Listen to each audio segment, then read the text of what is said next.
വെള്ളം ഒഴിക്കാൻ ഞാനിരിക്കും.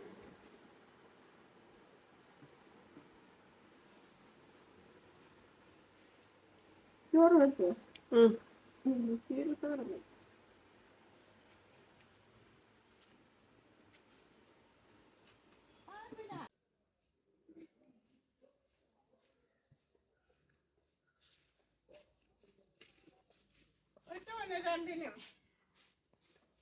രണ്ടിനും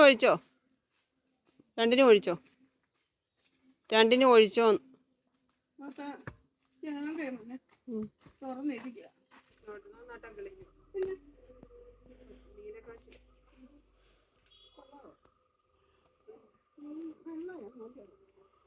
വിളിക്കാമെങ്കിൽ നട്ടു വെക്കണം.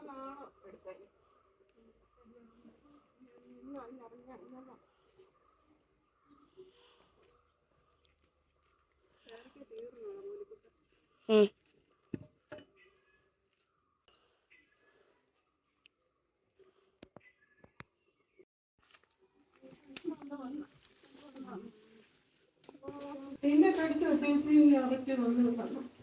അവൻ വിളിച്ചൊക്കെ ഇട്ടത്. ഉണ്ടച്ചക്കയുടെ കൂടെ താഴത്തുണ്ടി പോകേണ്ടതല്ലായിരുന്നു.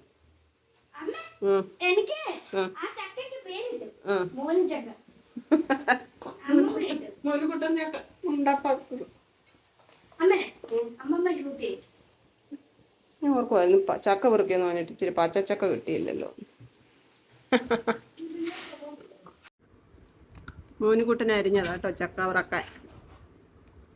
കുളിച്ച് സിമ്പിളനായിട്ട് വന്നിരുന്ന് ചക്ക ഉപ്പേരി തിന്നു.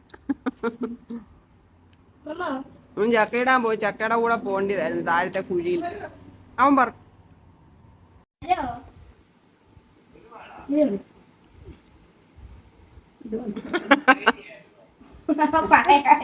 അത് കാണിക്കാനാടാ, നിന്നെ കൊതിപ്പിക്കാനാ വിളിച്ച്.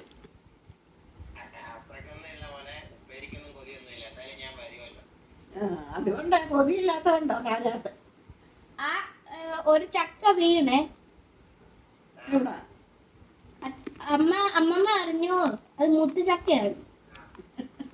മോനിക്കുട്ടൻ ചക്കയാന്ന് പറഞ്ഞതാ. ഇല്ല, മുത്തിയാക്ക ഇല്ല, എല്ലാം മോനിക്കുട്ടനാ. മുണ്ടൂസിയൊക്കെ കാര്യം പറ.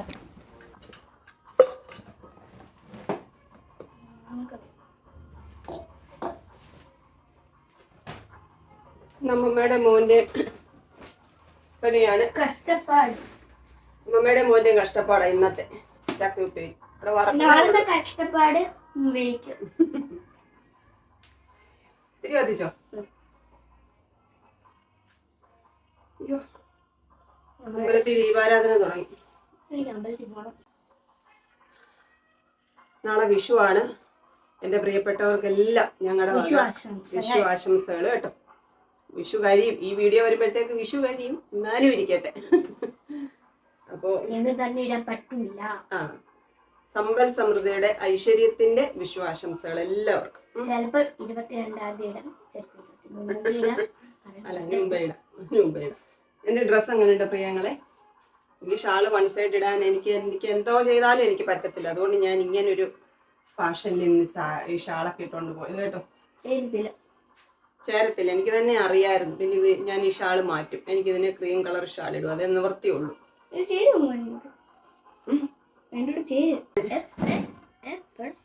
എന്താ പറയുന്നേ, നാളെ വിഷുവിൻ്റെ അന്ന് സാരി ഉടുക്കണം എന്നൊക്കെ ആഗ്രഹിക്കുന്നു. ഈ ഉഷ്ണം കാരണം ഭയങ്കര ശാരീരികാസ്വസ്ഥതകളാണ്. അന്നേരം എങ്ങനെയാണ് എന്ന് ആലോചിച്ചുകൊണ്ടിരിക്കുകയാണ്. അപ്പൊ അതിന് പറ്റിയ ബ്ലൗസോ എന്തെങ്കിലുമൊക്കെ എനിക്ക് പറ്റുന്നോ, ഉഷാറായിട്ട് പറ്റുന്നെങ്കിൽ, മനസ്സിനിണങ്ങുന്നെങ്കിൽ ഞാൻ നാളെ സാരി ഉടുക്കാം എന്നാണ് വിചാരിക്കുന്നത്. കട്ടിയുള്ള ബ്ലൗസ് ഒന്നും ഇടാൻ വയ്യ. നമ്മുടെ ബനിയൻ ടൈപ്പ് ബ്ലൗസ് 3-4 മേടിച്ചതൊക്കെ ഉണ്ട്. നോക്കട്ടെ, അതും സെറ്റ് സാരിയും കൂടെ ഒക്കെ ഒന്ന് മാച്ചാകുന്നോ നോക്കട്ടെ. എന്നിട്ട് നമുക്ക് സാരി ഉടുക്കുന്ന കാര്യം ആലോചിക്കാം എന്നാണ് വിചാരം. അമ്മയുടെ അടുക്കൽ കുറച്ച് തുളസിയിലൊക്കെ എടുത്തുകൊണ്ട് വന്നിട്ടുണ്ട്. കുഞ്ഞൊരു മാലയൊക്കെ കെട്ടി തലയിൽ വെക്കണമെന്നൊക്കെയാണ് വിചാരം കേട്ടോ. എന്നിട്ട് പോകുന്ന വഴിക്ക് നമുക്ക് കുറച്ച് മുല്ലപ്പൂ മേടിക്കാം എന്നാണ് വിചാരിക്കുന്നത്. ഇന്നിപ്പം അങ്ങോട്ട് പോകാനുള്ള സമയവും ഇല്ലായിരുന്നു, ഭയങ്കര തിരക്കുമായിരുന്നു. നാളെ കണി ഒരുക്കാനുള്ളതിൻ്റെ എല്ലാം കൂടെ തിരക്കാ പൂക്കടയിലെല്ലാം. അതുകൊണ്ട് ഇന്ന് പോയില്ല. നാളെ രാവിലെ അങ്ങോട്ട് പോകുമ്പോൾ നാളെ സാരി ഉടുക്കുവാണെങ്കിൽ പോകുന്ന വഴിക്ക് മുല്ലപ്പൂ ഒക്കെ മേടിച്ച് വെച്ച് ഈ തുളസിപ്പൂവൊക്കെ ചൂടി പോണം. പിന്നെ അമ്മയുടെ അടുക്കൽ ചീരത്തോരൻ എടുത്തുകൊണ്ട് വന്ന് മീൻകറി കൊണ്ടുവന്ന് രാവിലെ അരി കുക്കറിനകത്ത് തിളപ്പിച്ച് വെച്ചിട്ടാണ് പോയത്. ചോറ് വാർക്കണം, മോരുകറി ഇരിപ്പുണ്ട്. അപ്പോൾ രാത്രി അത്താഴത്തിന് ഇന്ന് പ്രത്യേകിച്ച് പണികളൊന്നുമില്ല. അപ്പോൾ നമുക്ക് തുളസിമാലയൊക്കെ കെട്ടി കുറച്ച് വിശേഷങ്ങളൊക്കെ പറഞ്ഞിങ്ങനെ. പ്രിയങ്ങളെ, അമ്മക്കിളിയുടെ കൊച്ചു കൊച്ചു വിശേഷങ്ങളിലേക്ക് എല്ലാവർക്കും സ്വാഗതം.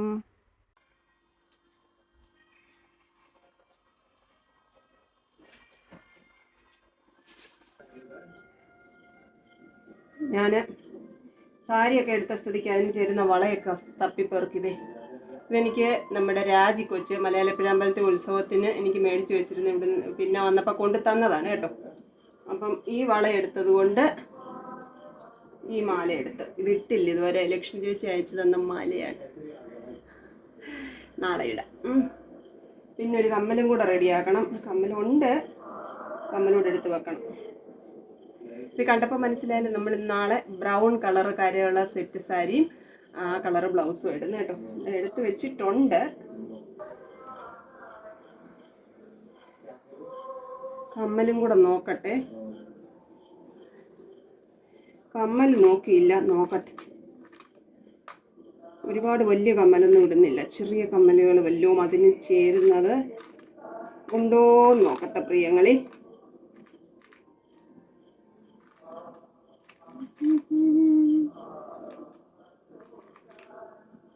എനിക്ക് കടയിൽ ചെന്നാൽ നോക്കുന്നതൊക്കെ കളറുകളൊക്കെ എനിക്കുള്ളതാണ്. ഡ്രസ്സാണെങ്കിലും കമ്മലും വളയും എല്ലാം അങ്ങനെ തന്നെ തോന്നുവേ. ഇവിടെ വരുന്ന ഉടനെ എന്തെങ്കിലും ഒരു ആവശ്യത്തിന് എങ്ങോട്ടെങ്കിലും പോകാൻ നേരത്ത് നോക്കുമ്പോൾ ആ കളറൊന്നും കാണത്തില്ല. ഇപ്പം എനിക്ക് ബ്രൗൺ കളർ ഇല്ല കമ്മൽ. കടയിൽ പോകുമ്പോൾ നോക്കുമ്പോൾ ഒത്തിരി ഉണ്ടെന്നുള്ള ഓർമ്മയും വാങ്ങിക്കാതെ പോരുന്നു. ബ്രൗൺ കളർ കമ്മലില്ല പ്രിയങ്ങളെ. ഇത് മതിയോ? ഇത് പക്ഷെ എനിക്ക് അങ്ങോട്ട് നൈറ്റ് കുക്കുമണി മേടിച്ചത് നൈറ്റിയാണ് ഞാൻ ഇന്നാ ഇട്ടത് കേട്ടോ. 1-ാം തീയതി ഇന്നാ ഇട്ടത്. രാവിലെ എഴുന്നേറ്റ് കുളിച്ച് ജപിച്ച് ഇതൊക്കെ ഇട്ടുകൊണ്ട് അമ്മയുടെ അടുത്ത് പോയി കേട്ടോ.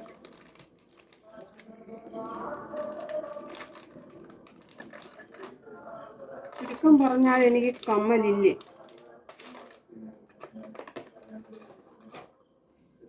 കണ്ടോ, ഇതെല്ലാം കമ്മല, പക്ഷെ ആ കളർ മാത്രമില്ല.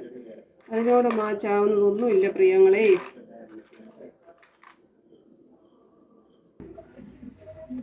കമ്മൽ നോക്കി നോക്കി ഞാൻ ക്ഷീണിച്ചു. പിന്നെ ഏകദേശം സാമ്യമുള്ള ഒരെണ്ണം എടുത്തു, അതൊന്ന് കഴുകി വൃത്തിയാക്കുമായിരുന്നു.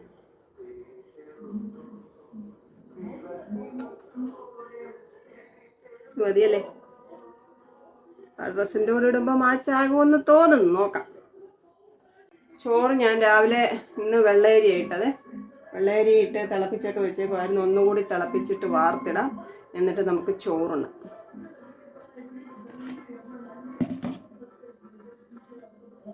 മുത്തുമണിയും ഗ്രൂപ്പും കൂടെ അവിടെ കണി ഒരുക്കാനുള്ള സാധനങ്ങളൊക്കെ വാങ്ങിക്കാൻ ഇറങ്ങിയിട്ടുണ്ട്. റൂമിനകത്ത് കണി ഒരുക്കാൻ പോവാണ്. എന്നോട് ചോദിച്ചാൽ അമ്മ ഇവിടെ ഒരുക്കുന്നുണ്ടോയെന്ന്. ഞാൻ പറഞ്ഞില്ല. നമുക്ക് ഒരുക്കണം. ദൈവം അതിന് സാഹചര്യം തരട്ടെ. കഴിഞ്ഞ ദിവസം ഞാൻ ചപ്പാത്തി മേടിച്ചുകൊണ്ട് വന്നില്ലേ, അത് അമ്മയ്ക്കും കൊടുത്തായിരുന്നു. അമ്മ അങ്ങനെ ചപ്പാത്തി കഴിക്കാത്ത ആളാണ്, പക്ഷെ ആ ചപ്പാത്തി ഇഷ്ടപ്പെട്ടു. അപ്പോൾ എന്നോട് ഇന്നലെ പറഞ്ഞു ഇന്ന് അമ്മയ്ക്ക് മേടിച്ചുകൊണ്ട് കൊടുക്കണമെന്നേ. അപ്പോൾ അത് വാങ്ങിച്ചിന്ന് ഒരു പാക്കറ്റ് 10 എണ്ണം. അപ്പോൾ അമ്മ 5 എണ്ണം എടുത്ത് 5 എണ്ണം ഇങ്ങ് കൊണ്ടുപോരുന്നു. മോനിക്കുട്ടിന് വേണമെന്ന് പറഞ്ഞു. ഇപ്പം കഴിക്കുമോ എന്തോന്ന് അറിയത്തില്ല, അതോ ചോറാന്നോ ഒന്നും പറഞ്ഞില്ല. പിന്നെ എന്താ പറയുന്നത്, ഈ വീഡിയോ വിഷുവിൻ്റെ അന്ന് വൈകിട്ടത്തേക്കായ നമ്മൾ അപ്ലോഡ് ചെയ്യുന്നത്. എന്നാലും എൻ്റെ പ്രിയപ്പെട്ടവരുടെ വിഷു ഒക്കെ സന്തോഷപ്രദമായിരുന്നോ, എല്ലാവരും എങ്ങനെയുണ്ടായിരുന്നു വിഷു എന്നുള്ളത് കമൻ്റ് ഇടാൻ മറക്കരുത് കേട്ടോ. ഒക്കെ അറിഞ്ഞിരിക്കാനാണ് ഞാൻ എൻ്റെ വിശേഷങ്ങളൊക്കെ നിങ്ങളോട് പറയുമ്പോൾ നിങ്ങൾ ഹാപ്പി ആണോ എന്ന് അറിയാനൊരു ആകാംക്ഷ, അത്രയേ ഉള്ളൂ കേട്ടോ. പിന്നെ കഴിഞ്ഞ ദിവസം ഞാനൊരു പോസ്റ്റ് ഷെയർ ചെയ്തിട്ടുണ്ടായിരുന്നു. ഏത് കാര്യത്തിനും ഒരുപാട് അഭിപ്രായങ്ങൾ പലരുടെ രീതികളനുസരിച്ച് വരും. എന്നാലും ഞാൻ പറയുവാണ്, ഞാൻ എപ്പോഴും എന്താ പറയുന്നത്, എന്തെങ്കിലും ഒരു കാര്യം ഞാൻ ഉദ്ദേശിക്കുന്നതായിരിക്കില്ല നിങ്ങൾ വായിക്കുമ്പോഴോ അല്ലെങ്കിൽ നിങ്ങൾ കേൾക്കുമ്പോഴോ നിങ്ങളുടെ മനസ്സിൽ തെളിയുന്നത്. നിങ്ങളുടെ മനസ്സിൽ വരുന്ന ആശയം വെച്ചിട്ട് ഞാൻ പറയുന്നത് ആ അർത്ഥത്തിലാണ് എന്നുള്ള വിലയിരുത്തൽ നടത്തരുത്. ഞാൻ ആ ഒരു പോസ്റ്റിൽ ഞാൻ ഷെയർ ചെയ്ത കാര്യം എന്ന് വെച്ചാൽ എൻ്റെ ഫാമിലി പ്രശ്നങ്ങളൊന്നുമല്ല. ഞാൻ എൻ്റെ ജീവിതത്തെ സംബന്ധിച്ച് ഒരുപാട് സങ്കീർണതകളിലൂടെയാണ് ഞാൻ കടന്നു വന്നിട്ടുള്ളത്. അതെൻ്റെ കുടുംബ പ്രശ്നങ്ങളുടെ പേരിൽ മാത്രമല്ല, അസുഖത്തിൻ്റെ കാര്യമായാലും അതുമായിട്ട് ബന്ധപ്പെട്ട പല വിഷയങ്ങളുണ്ട്. എൻ്റെ കുഞ്ഞുങ്ങളുമായിട്ടുള്ള അറ്റാച്ച്മെൻറ്റ്, അവരെ നോക്കാൻ കഴിയാതിരുന്നത്, പിന്നെ വീടില്ലാതിരുന്ന അവസ്ഥ, വാടകയ്ക്ക് താമസിച്ചപ്പോഴുള്ള അവസ്ഥ, അങ്ങനെ നമ്മൾ അനുഭവിക്കുന്ന സമയത്ത് നമ്മൾ അതിൻ്റെ ഒരു തീവ്രത എത്രയാണെന്ന് നമുക്ക് അത്ര കണ്ട് മനസ്സിലാവത്തില്ല. പിന്നീട് അതിൽ നിന്നൊക്കെ ഒന്ന് കരകയറി കഴിയുമ്പോഴാണ് ഇത്ര വലിയൊരു ചുഴിയിലാണോ നമ്മൾ അകപ്പെട്ടിരുന്നത് എന്നുള്ളത് നമുക്ക് കുറച്ചുകൂടെ ഒന്ന് വ്യക്തമാകുന്നത്. അപ്പോൾ അത് ആ സമയത്ത് ചിലപ്പം എഴുതും, ചിലപ്പം പറയും. അതൊക്കെ എൻ്റെ വ്യക്തിപരമായ സന്തോഷങ്ങളും ചില പിടിച്ചു നിൽക്കലുകളും ഒക്കെയാണ്. അത് ഞാൻ പറയുന്നതിൻ്റേതായിട്ടുള്ള രീതിയിൽ മനസ്സിലാക്കുന്നവരുമുണ്ട്. ഞാൻ എല്ലാം ഓപ്പണായിട്ട് പറയാത്തത് കൊണ്ട് എന്നെ കുറ്റപ്പെടുത്താൻ വരുന്ന കുറച്ച് പേരുണ്ട്. അപ്പോൾ അവരോടായിട്ട് ഞാൻ പറയുവാണ്, നിങ്ങൾ എൻ്റെ സ്ഥാനത്ത് നിന്നൊന്ന് ചിന്തിക്കണം. നിങ്ങളുടേതായിട്ടുള്ള പ്രശ്നങ്ങൾ, നിങ്ങൾക്ക് പറയാൻ താല്പര്യമില്ലാത്ത കാര്യങ്ങൾ ഒരാൾ ഒരുപാട് തവണ ചോദിക്കുമ്പോഴോ അല്ലെങ്കിൽ ഇങ്ങനെയുള്ള ഒരു ഹരാസ്മെൻറ്റ് ചെയ്യുമ്പോഴോ ഒക്കെ നിങ്ങൾക്ക് പറയാൻ തോന്നും ഇല്ല. അപ്പം ഞാനത് നിങ്ങൾ ചോദിച്ചെന്നോ ഒന്നുമല്ല ഞാൻ പറഞ്ഞു. നിങ്ങൾക്ക് എന്തൊക്കെയോ അറിയണമെന്നുണ്ട്. എല്ലാ കാര്യങ്ങളും എല്ലാവരോടും പറയാനൊന്നും പറ്റത്തില്ല. ഇതിനെപ്പറ്റി ഒന്നും ആരും ചോദിക്കരുത്, നിങ്ങൾക്ക് പറയാൻ ഇഷ്ടമല്ല, പിന്നെ എന്തിനാ നിങ്ങൾ ഇതിനെപ്പറ്റി പറയാൻ? ഞാൻ എന്ത് കാര്യത്തെപ്പറ്റി അതിനകത്ത് പറഞ്ഞു? നിങ്ങൾ ഉദ്ദേശിക്കുന്ന കാര്യത്തെപ്പറ്റി ഞാൻ അതിനകത്ത് പറഞ്ഞിട്ട് എല്ലാവരും അധ്യായം അടഞ്ഞതാണ്. അങ്ങനെ ഒരു കാര്യത്തെ പറ്റി സംസാരിക്കാനോ അതിനെപ്പറ്റി ആരെങ്കിലും വിലയിരുത്താനോ ഒന്നും ഞാൻ വരുന്നില്ല. ഞാൻ എൻ്റെ വ്യക്തിപരമായ ജീവിതത്തിലെ അനുഭവങ്ങളും അതിൽ നിന്ന് ഞാൻ കരകയറിയ കാര്യവും മാത്രമാണ് പറയുന്നത്. അതൊക്കെ വായിച്ചിട്ട് നിങ്ങൾക്കറിയാൻ ആഗ്രഹിക്കുന്ന കാര്യങ്ങൾ എൻ്റെ വായിൽ നിന്ന് എന്തെങ്കിലുമൊക്കെ വീഴണം എന്ന് കരുതി ഓരോന്നും പറഞ്ഞ് കുറ്റപ്പെടുത്തരുത്. ഞാൻ ഇങ്ങനെയുള്ള എഴുത്തുകളൊന്നും ഈ യൂട്യൂബിൽ വന്നതിന് ശേഷം തുടങ്ങിയതൊന്നുമല്ല. ഞാൻ കുറേ വർഷങ്ങളായിട്ട് എൻ്റെ FB പേജ് ഫോളോ ചെയ്യുന്നവർക്ക് അറിയാം, ഞാൻ കുറേ വർഷങ്ങളായിട്ട് ഇങ്ങനെ എഴുതാറുണ്ട്. എൻ്റെ മനസ്സിൽ തോന്നുന്ന കാര്യങ്ങൾ, അത് ജീവിതത്തെ പറ്റിയാകാം, പബ്ലിക് കാര്യങ്ങളെ പറ്റിയാകാം, എൻ്റെ രോഗത്തെപ്പറ്റി, എൻ്റെ സ്ട്രഗിളിനെ പറ്റിയൊക്കെ ഞാൻ എഴുതാറുണ്ട്.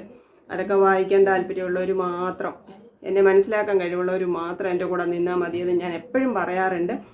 അതിനകത്ത് വന്ന് നിങ്ങൾക്ക് തോന്നുന്ന ആശയങ്ങളെ പറ്റിയൊക്കെ വിമർശനം പറഞ്ഞ് ഞാൻ ആ രീതിയിൽ പെരുമാറണം എന്നൊന്നും ശഠിച്ചിട്ട് കാര്യമില്ല.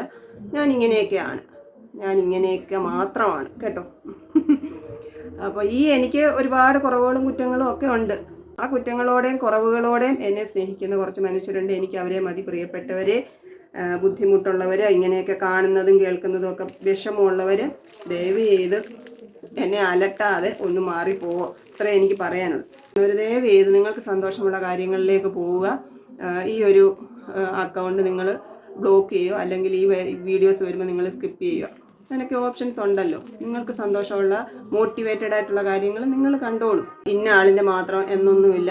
നിങ്ങൾക്ക് ഇറിറ്റേഷൻ തോന്നുന്നതിൽ നിന്നെല്ലാം നിങ്ങൾ മാറി നിൽക്കുക. അത് എൻ്റെ വീഡിയോസ് വരുമ്പോൾ നിങ്ങൾക്ക് അങ്ങനെ തോന്നുന്നെങ്കിൽ നിങ്ങൾ ദയവ് ചെയ്ത് സ്കിപ്പ് ചെയ്യുക. ഈ നെട്ടോട്ടത്തിനിടയിൽ നിങ്ങൾ എന്നെ വെറുതെ അലട്ടാൻ നിൽക്കരുത്. എനിക്ക് അത്രേ പറയാനുള്ളൂ. കമൻറ്റുകളും വേറെ ആരെങ്കിലുമൊക്കെ പറയുമ്പോഴാണ് ഞാൻ അറിയുന്നത് ഇന്ന പോലെയൊക്കെ വന്നിട്ടുണ്ടെന്നൊക്കെ. ചിലതൊന്നും ഞാൻ കാണാറില്ല. ഞാൻ കാണാത്ത ഒരുപാട് മെസ്സേജുകൾ കാണും ഇങ്ങനെയൊക്കെ ഉള്ളത്. വല്ലപ്പോഴും ഒക്കെ ഇതൊക്കെ എവിടെയെങ്കിലും ആരെങ്കിലുമൊക്കെ ഇരുന്ന് പറയുമ്പോൾ ഞാൻ കാണും. സ്നേഹിക്കുന്നവരുടെ മെസ്സേജുകൾ എത്രയോ ഞാൻ മിസ് ചെയ്യുന്നു. എനിക്കതൊക്കെ ഓർക്കുമ്പോഴാണ് സങ്കടം. അതിൻ്റെ ഇടയ്ക്ക് ഞാൻ ഇങ്ങനെയുള്ള കാര്യങ്ങളിലൊന്നും പുറകെ പോകാൻ എനിക്ക് സമയമില്ല. ഞാൻ ഇങ്ങനെയൊക്കെയാണ്. ഇനിയും ചിലപ്പോൾ ഞാൻ എഴുതിയെന്നിരിക്കും, അത് തന്നെ പറഞ്ഞെന്നിരിക്കും. അതൊക്കെ ആ അനുഭവത്തിൽ വരുന്നവർക്ക് മാത്രമേ അതൊക്കെ മനസ്സിലാക്കാൻ പറ്റത്തുള്ളൂ. വെളിയിലിരുന്ന് എന്ത് വേണമെങ്കിലും പറയാം കേട്ടോ.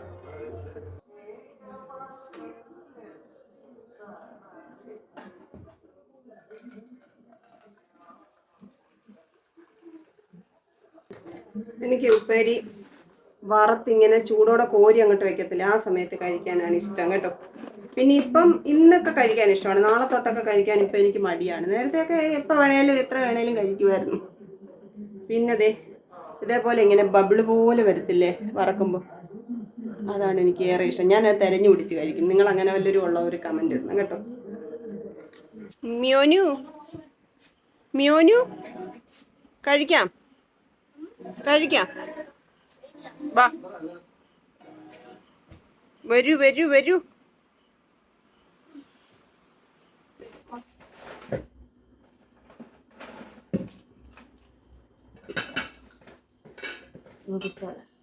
അതുകൊണ്ടാ പറഞ്ഞ ചോറുണ്ട്.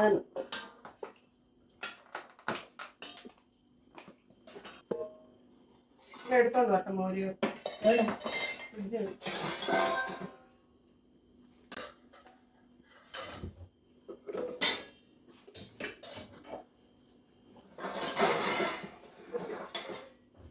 അമ്മ കിറ്റ്കാറ്റ് കഴിച്ചില്ലല്ലേ? കഴിക്കാം.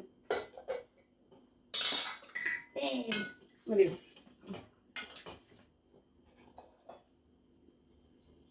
ഒരു വർഷം കൂടെ. കുത്തിട്ടോ. ഇല്ല. ഞാൻ അതേ ഉള്ളൂ. മതിയോ?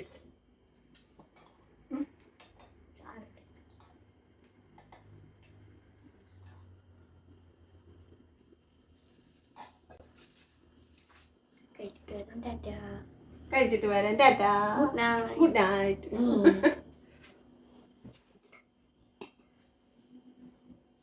കേട്ട പ്രിയങ്ങളെ, ഇന്ന് നമ്മൾ വെള്ളച്ചോറാണ്.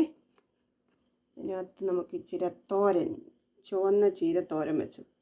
അമ്മ നട്ടു വളർത്തിയ നമ്മുടെ സ്വന്തം പറമ്പിലെ ചീരയാണ് കേട്ടോ. പിന്നെ കേരക്കറി ഇന്നത്തെ കൂടെ ഉണ്ടായിരുന്നു. ഒരു ശകലം മോരുകറി എടുത്തു. അപ്പോൾ ഇതാണ് ഇന്നത്തെ നമ്മുടെ അത്താഴം. കഴിക്കട്ടെ. എൻ്റെ പ്രിയപ്പെട്ടവരോടെല്ലാം സ്നേഹം. ഞാൻ എൻ്റെ പ്രിയങ്ങളോട് പറയുന്ന കാര്യങ്ങൾ നിങ്ങൾ നല്ല രീതിയിൽ മനസ്സിലാക്കുമെന്ന് വിശ്വസിക്കുന്നു. അങ്ങനെ അല്ലാത്തവരുണ്ട് കേട്ടോ. എൻ്റെ പ്രിയപ്പെട്ടവരോടെല്ലാം നിറയെ സ്നേഹം, പ്രാർത്ഥനകൾ. നാളെ കാണാമേ. Tata. Okay, bye bye, see you. കൊച്ചു കൊച്ചു വീട്ടുവിശേഷങ്ങളുമായി വീണ്ടും കാണാമേ.